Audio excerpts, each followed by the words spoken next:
Read more. Let's face it, reading practice test passages may be boring. Some people may be interested in the phases of the moon or the geopolitics of ancient Rome, but most tend to fall asleep after the first paragraph. Staying focused is an enormous part of scoring well on English tests. Even if you can read the words, but you don't know what they mean or how it connects to the rest of the passage, you won't be able to accurately answer the questions. Therefore, you have to increase your focus by getting in the habit of reading more. But you cannot read passages the same way you read a newspaper or novel. Read with certain goals in mind. Read actively. Passive reading is when you read a newspaper, then forget pretty much everything you read besides a vague main idea. You might remember that you read about a war in Syria, but you will not be able to recall important descriptive vocabulary, details in each paragraph, or specific quotes. Active reading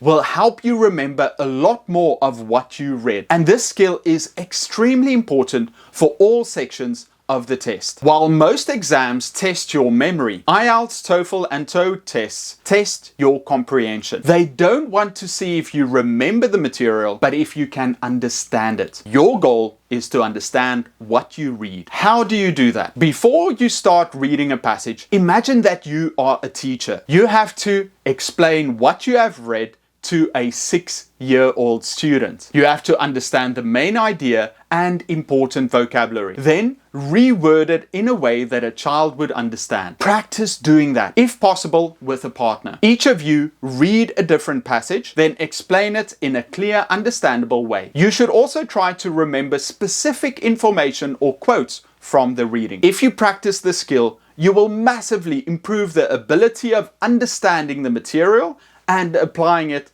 in English tests. Note taking. Become an expert note taker. Developing note taking skills is essential for solving tests. Here are some tips to improve your note taking. When practicing reading, underline the main ideas and take notes on a piece of paper. Get in the habit of taking notes when listening to English media on YouTube, ebooks, or podcasts, or Netflix. Avoid writing full sentences as it takes unnecessary time. Just jot down relevant chunks of the information to get clarity on the main idea. Practice remembering important details as well as writing faster in English. If you get into the habit of taking notes and using those in your answers, it will give you valuable information and structure to work with. This can be used for all sections, even before speaking. Make notes to use as a cheat sheet to support your answers.